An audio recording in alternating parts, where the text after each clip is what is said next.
रामकृष्ण हरी. अध्याय 17. श्रद्धा त्रय विभाग योग. आजच्या अध्यायामध्ये आपण ओवी क्रमांक 1 ते 215 पर्यंत पारायण करणार आहोत. अध्यायाच्या प्रारंभी माऊलीने श्री गुरूंची स्तुती केली, नमनाचं महत्त्व सांगितलं. त्याचबरोबर शास्त्राला आधारित जे कर्म केले जातात त्याला श्रद्धा म्हणतात हे माऊली या ठिकाणी सांगतात. त्याचबरोबर माऊली श्रद्धेचेही 3 प्रकार माऊलीने या अध्यायात सांगितले. सात्विक श्रद्धा, राजस श्रद्धा आणि तामस श्रद्धा. भगवंताची प्राप्ती करायची असेल तर श्रद्धेनंच भगवंत प्राप्त करता येतो. सात्विक श्रद्धेने देवाची प्राप्ती होते, तर राजस श्रद्धेने राक्षसाची, तर तामस श्रद्धेने भूताची प्राप्ती होते हे माऊली इथे सांगतात. जो श्रद्धेने आचरण करतो ना तो निश्चितच तरतो. जीवनात श्रद्धा ही महत्त्वाची आहे.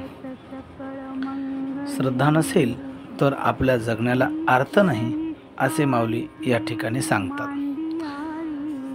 प्रत्येकजण वेगवेगळ्या प्रकारची भक्ती करतो, परंतु ती भक्ती सात्विक असेल ना तरच त्या भक्तीला अर्थ असतो. श्रद्धेबरोबरच माऊलीने आहाराचेही 3 प्रकार या ठिकाणी सांगितले. संतुलित आहार घेत असताना शाकाहार घेणं उत्तम आहे. आहार कसा आणि किती घ्यावा हे माऊली सांगतात. रसभरीत, सुरद, स्निग्ध, शरीरात बराच वेळ टिकणारे व इंद्रियांना समाधान देणारे असे सात्विक पुरुष सात्विक आहारच घेत असतात.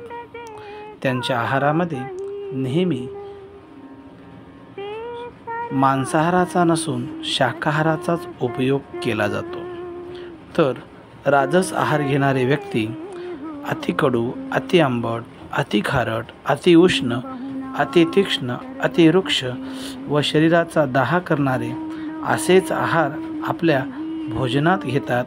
ते राजस आहाराचे व्यक्ती असतात. त्यांच्या वाट्याला नेहमी दुःख, शोक, रोग उत्पन्न होत असतात. तामस आहार सांगत असताना माऊली सांगतात, थंड झालेले, शिळे असलेले, नीरस, दुर्गंधयुक्त, उष्टे व अपवित्र प्राण्यांचे, पशूचे अन्न, त्यांचे मांस हे तामस आहारामध्ये मोडतात हे माऊली इथे सांगतात. बरोबर माऊलीने यज्ञाचेही 3 प्रकार सांगितले. फलाची यत्किंचित इच्छा न करता शास्त्रविधीला धरून जे यज्ञ माझं कर्तव्य समजून केलं जातं, मनाचं समाधान हे त्यात महत्त्वाचं असतं, तो यज्ञ जो कोणी भक्त करतात तो सात्विक यज्ञ असतो. यामध्ये फळाची किंचितही अपेक्षा केलेलीच नसते. जसं तुळशीचं झाड अंगणात लावल्यानंतर त्याच्याकडून फळ येईल ही अपेक्षा नसते ना, तद्वत जे यज्ञ करतात ते सात्विक यज्ञ असतात. आणि राजस यज्ञाच्या बाबतीत फळाकडे लक्ष ठेवूनच आपल्या प्रतिष्ठेसाठी, आपल्या मोठेपणासाठी जे यज्ञ केले जातात त्याला राजस यज्ञ असं म्हणतात. आणि तामस यज्ञ सांगत असताना माऊली सांगतात, ज्यामध्ये फक्त स्वतःचा मोठेपणा आणि इतरांना त्रास ह्या 2 गोष्टी मनामध्ये ठेवून जे यज्ञ करतात ना ते तामस यज्ञ. हे यज्ञ शास्त्रविधीला सोडून असतात. यामध्ये अन्नदान, वैदिक मंत्र, शास्त्रोक्त दक्षिणा, श्रद्धा हे कुठेही नसते. इथे फक्त आणि फक्त दुसऱ्यांना त्रास होईल आणि आपलं हित कसं होईल अशा प्रकारचे जे कोणी कार्य करतात ना ते तामस यज्ञ होत. यानंतर माऊलीने तपाच्या बाबतीतही 3 प्रकार सांगितले आहेत. ते तप आपण उद्याच्या पारायणामध्ये पाहणार आहोत. रामकृष्ण